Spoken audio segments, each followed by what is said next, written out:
O jurista Ives Gandra Martins, em pronunciamento pelas redes sociais, comentou a gritante diferença entre as estimativas de público feitas pela velha imprensa e a realidade observável pelos presentes e pelos que viram vídeos nas redes sociais, na manifestação pela anistia dos presos e perseguidos políticos do ministro Alexandre de Moraes. O jurista mostrou que grandes veículos da velha imprensa apresentaram números que surpreenderam todos os leitores, inclusive pelo contraste com contagens feitas pelos mesmos veículos em eventos de outra natureza. Ives Gandra Martins apontou que o Estado de São Paulo se apoiou em uma estimativa alegadamente feita pela USP, mostrando que foi feita por um grupo dentro da universidade, na Faculdade de Artes, e não pelas faculdades da área de exatas. O grupo em questão é conhecido pelo seu ultrapartidarismo e consistentemente subestima a quantidade de pessoas em eventos conservadores, em comparação com qualquer outra estimativa. O jurista apontou que outro grande veículo, a Folha de São Paulo, do Grupo UOL, baseou sua estimativa na premissa de que havia 3 quadras cheias. Ives Gandra Martins disse: "Me parece que aqueles que viram as redes sociais, e por isso que eu digo que as redes sociais são muito importantes, perceberam que não foram 3 quadras que estavam cheias. Quando se olhava pelas redes sociais, não se via o fim da multidão que estava de um lado e de outro. Estava lotado. Centenas de milhares de pessoas que estiveram enchendo toda a Avenida Paulista, não apenas 3 quadras. O jurista explicou: "Por que eu acho importante as redes sociais? Porque durante a manifestação, quem olhava as redes sociais já via a multidão que lá estava. Então, quando o povo pode se manifestar através de redes sociais, é evidente que não fica condicionado a aceitar o que a imprensa tradicional apresenta." Martins ponderou: "A imprensa tradicional eu acho importante, tem os seus donos, a sua linha editorial, mas o povo não tem acesso. Enquanto nas redes sociais, qualquer pessoa, um jardineiro, uma pessoa do povo que tem um celular, pode ter uma rede social e no seu ambiente expor as suas ideias. Quem viu vídeos nas diversas redes sociais, olhando a Paulista de um lado, olhando a Paulista do outro lado, percebeu que foram centenas de milhares de pessoas que lá estavam. Não foram nem 55 mil, nem 44 mil, foram centenas de milhares de pessoas que lá estavam." A censura, que vem se intensificando no Brasil, atinge unicamente conservadores e já causou o fechamento de alguns veículos de imprensa. Mas a perseguição não se limita à censura e inclui muitas outras medidas, inclusive prisões políticas, devassas, buscas e apreensões, de reputações, entre outras. Grupos monopolísticos e cartéis que se associam com o intuito de barrar informações contrárias ou inconvenientes atuam em conluio com a finalidade de aniquilar qualquer mídia independente, eliminando o contraditório e a possibilidade de um debate público amplo, honesto, abrangendo todos os feixes e singularidades dos mais diversos espectros políticos, controlando as informações. O cartel midiático brasileiro tenta excluir do debate e, em última instância, da vida pública, os conservadores e os veículos que dão voz a essas pessoas. A Folha Política tem sua receita confiscada por uma canetada do ministro Luiz Felipe Salomão, ex-corregedor do TSE, com o aplauso e o respaldo dos ministros Luiz Roberto Barroso, Alexandre de Moraes e Edson Fachin. Toda a renda de mais de 20 meses do nosso trabalho está sendo retida sem justificativa jurídica.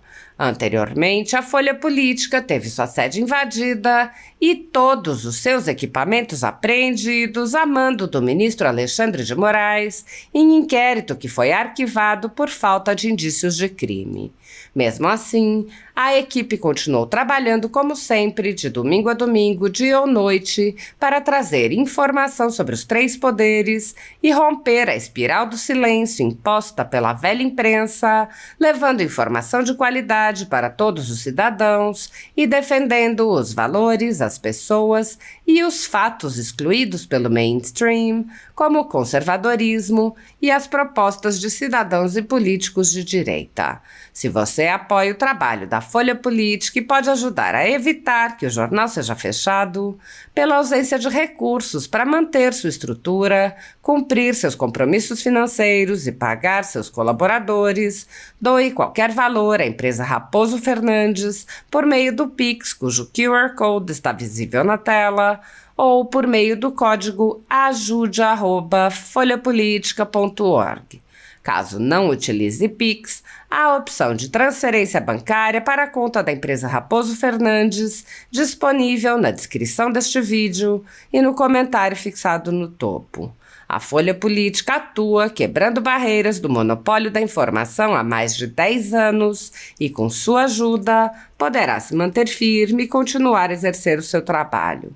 Pix ajude@folhapolitica.org. Assista. 2 pontos abordarei hoje no meu Instagram. Primeiro, a manifestação de domingo. O Estado de São Paulo, deixa que a USP declarou que eram 44 mil pessoas que estavam lá. Não foi nem a faculdade de matemática, nem de física, nem de engenharia. Foi a ECO, de artes e cultura, que fizeram aquele cálculo, sem dizer de que maneira calcularam. A Folha falou em 55 mil e disse que só tinham 3 quadras cheias a Paulista. E calculou o que poderia ter em cada quadra e chegou a 55 mil. A mim me parece que aqueles que viram as redes sociais, por isso que eu digo as redes sociais são muito importantes, perceberam que não foram 3 quadras que estavam cheias.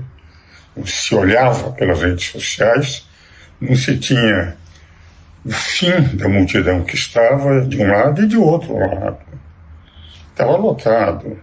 Passei que foram centenas de milhares de pessoas que estiveram enchendo toda a Avenida Paulista, não apenas 3 quadras. Por que eu acho importante as redes sociais? Porque durante a manifestação, quem ligava já via as redes sociais, já via a multidão que ela estava. Então, quando o povo pode se manifestar através de redes sociais, é evidente que, enfim, não fica condicionado a aceitar o que a imprensa tradicional apresenta. A imprensa tradicional, eu acho importante, tem os seus donos, a sua linha editorial, mas o povo não tem acesso às redes da imprensa tradicional. Enquanto nas redes sociais, qualquer pessoa, um jardineiro, uma pessoa do povo que tem no celular pode ter a sua rede social e no seu ambiente expor as suas ideias. Quem viu os vídeos das diversas redes sociais, olhando a Paulista de um lado, olhando a Paulista de lado, perceberam que foram centenas de milhares de pessoas que lá estavam. Essa é a primeira observação. Não foi nem 55 mil, nem 44 mil. Mas, olhando, aqueles que viram foram centenas de milhares de pessoas que lá estavam. Segunda observação que eu quero fazer é de um Datafolha que declara o seguinte: a maior preocupação hoje do brasileiro é a economia. Antigamente era a segurança, todos têm medo na Terra, roubos de celulares, centenas de celulares diariamente no Brasil, porque não pode fazer nada, porque para entrar, mesmo que se controle onde é que o celular está, não se pode invadir uma casa sem autorização judicial. Vale dizer, evidentemente, nós estamos na terra em que o crime anda solto, e é uma limitação com um apoio daqueles que consideram que é quando morre um policial não é notícia, quando morre alguém. Eu andava perseguindo, por exemplo, no Rio de Janeiro mesmo, o que nós vemos, agora o Supremo se rendeu conta. Há bairros que, enfim, são o narcotráfico comanda. Se você entrar lá, pode ser morto. Pessoas andam de motocicleta e com metralhadoras. Então era a segurança o grande problema que o povo apresentava. Hoje deixou de ser. Para vocês terem noção, na Datafolha, 22% da população entende que hoje a economia é o maior problema junto com saúde. O que vai dizer, a saúde está caindo e a economia subiu de 11% para 22% com preocupação. Saúde 22%, a segurança e violência caiu para 11%, educação 9%, corrupção 7%. 5% desemprego, 4% fome, 2% social e administração 2%. E política mesmo, o povo não está interessado em política, 1% de problema no Brasil. Agora, o que mais impressiona é outra pesquisa da Datafolha.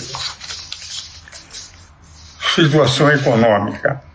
A maioria dos brasileiros entende que a economia piorou com o governo Lula. Eu vou dar os dados. Na sua opinião, nos últimos meses, a situação econômica dos países melhorou, piorou, ficou como estável. 55% da população brasileira entende que piorou. 23% considera que ficou estável.